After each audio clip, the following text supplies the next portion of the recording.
You wouldn't want to see everything A to Z. That's with all of us, right? That's with all of us. Mundane, honestly.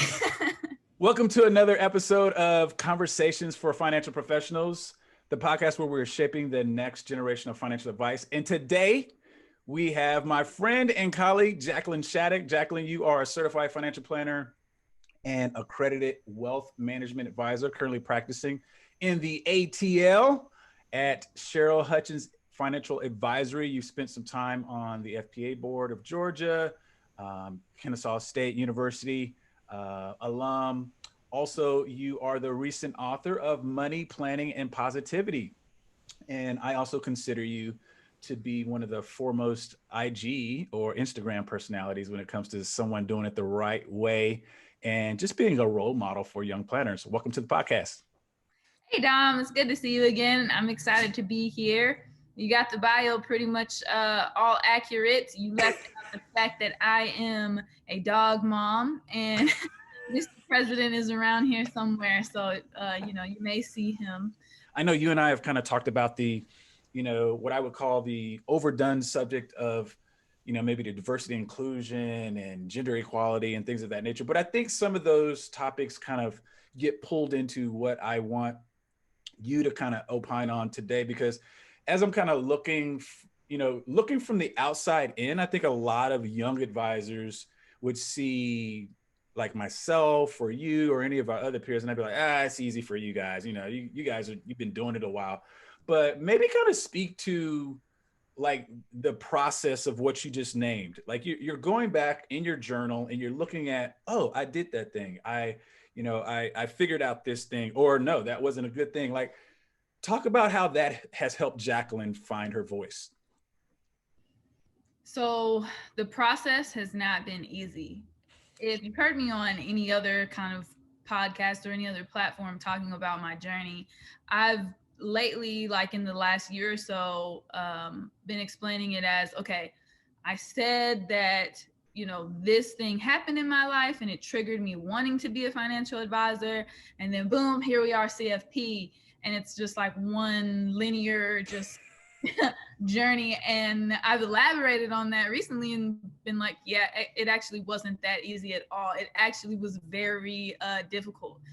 There was a lot of nights while I was studying for my CFP that I wasn't able to be social. I had set a goal of, I want to pass the CFP exam on the first time. And for those in the state of Georgia, the Georgia bar, in order to be an attorney, actually has a better pass rate than the certified financial planner exam. Okay. So that made me really antsy inside when I was studying for the exam. And I was like, I have to do whatever necessary to pass this on the first time, because I cannot go through this again. If anybody has gone through or is considering the Kinzon review course, it's a great review course. I use that in order to pass on the first time. But if you've gone through it, you know that it's rigorous. It's several months of dedication, which does pay off. He has a really, really good pass rate. This is not sponsored, by the way, but it was very, very helpful. And so that process from deciding I want to be a financial planner to actually becoming a financial planner was difficult. And what I wish that I would have had more of at the time was a mentor or something similar to your program that you offer, the Jumpstart program, which I guess you are in a form of mentor in that program. And, that would have been really, really helpful for me to be able to navigate to where I am. I think I could have gotten there a little bit quicker, a little bit more efficiently. And so, I do have a couple mentors of my own that I talk to, and I tell them these are things that I wish that somebody would have told me earlier. And I think that these things could have made the process a little bit smoother. And just to share a gem with you guys, you're watching this on some form of social media or listening to it on some kind of a platform. So make sure that as much as you're listening on that platform, that you're also putting into that platform.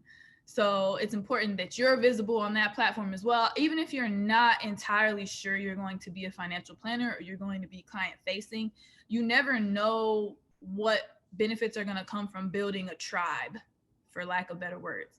So when you have a following, those are people who are buying into what it is that you're showing on that site, right? And so even if you decide to navigate and go in a different direction, those people who have bought into you as a person and what you stand for, they're still going to follow along with you. So that's one of the gems that I like to drop for my mentees is like, hey, how can we ramp up your visibility and your building of, relationships with other people? So I like to share that. But like I said, that process, it went very, very up and down. And, I think that I found some ways to find myself, to make myself more grounded, such as, keeping track of those goals, such as reaching out to other people and for forms of mentorship and, pursuing additional education. So all of those things have helped me along my career. Yeah. So I want to go back to something you said earlier, because I mean, so we obviously met, or not obviously, but we met at a financial advisor conference, the Quad A conference. I think it was maybe that year was in Atlanta. I can't remember right now, but I think it was. Yeah. But what I want to bring out is afterwards, I started seeing your IG profile, and just to be candid and transparent, like your non-financial advisory way of doing stuff on social media is actually what has inspired a lot of me coming out of my shell. I think one of the things, and the point I'm trying to make here is, I think our industry it's got this really buttoned up side that is pretty polarizing to potential clients, and to actually show who you are as a person, that you're developing goals as a person, that you're doing other things. I know that from your IG, I know that you like to play basketball and ride motorcycles. Like, that has nothing to do with being a financial planner, but that's part of Jacqueline, right? So I think some of the thing I tell mentees is that, living life makes you a better financial planner, because you have advice about life and not just the black and white of a program like the CFP, as great as it is. Maybe kind of, dig a little deeper.